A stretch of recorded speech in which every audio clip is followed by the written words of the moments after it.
तव तीरे नीरभद्रशरोगं विगतविषयतृष्णा कृष्णमाराधयामि विगतविषयतृष्णा कृष्णमाराधयामि सकलकलुषभङ्गे स्वर्गसोपानसङ्गे सकलकलुषभङ्गे स्वर्गसोपानसङ्गे धरणतरतरङ्गे देवी गङ्गे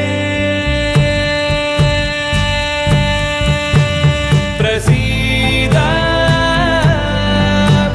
प्रसीद प्रसीद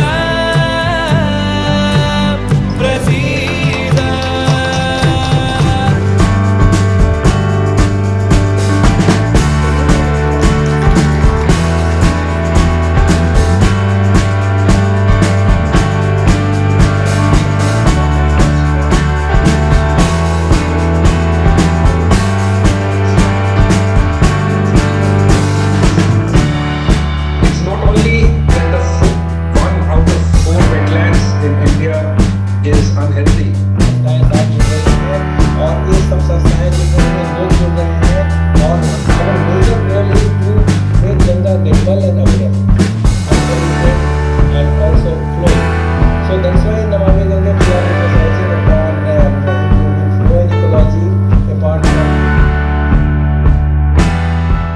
Wetlands play a very important role for rejuvenation of river by way of contributing towards flow, aviralta, as well as helping us in maintaining unpolluted flow, so contributing towards nirmalta.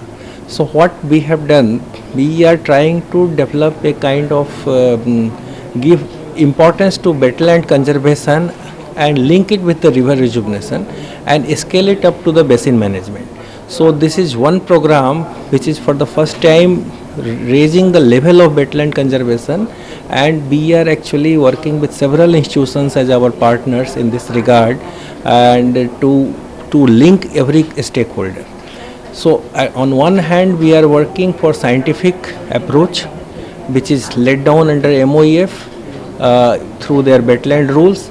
On the other hand, we are also bringing community participation in the wetland conservation.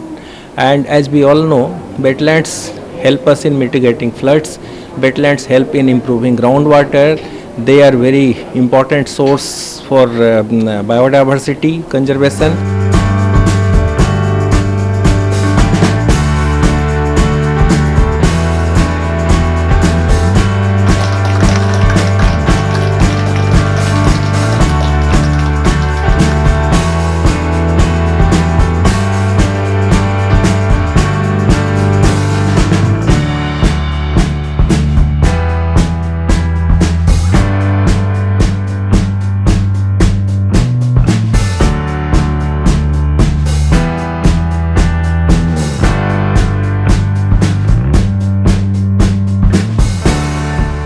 As we know that this is our joint duty of all stakeholders, whether we are government, whether we are civil society or UN organization, so that we can showcase our concern to utilization, conservation, preservation of the wetland. And the question is that what is the wetland and why we are linked with this? Means wetland means any pokhar in your city or maybe in your village or marshland, maybe some other kind of 20 type of wetlands are there. So in India now we have more than 42 Ramsar site, and it's our duty, whether we are from Ministry of Water Resource or maybe from the Ministry of Earth Sciences or maybe from the Ministry of Environment and Forest or a civil society or a common man. So all, how can we join us and we understand our responsibility and duty towards the wetland.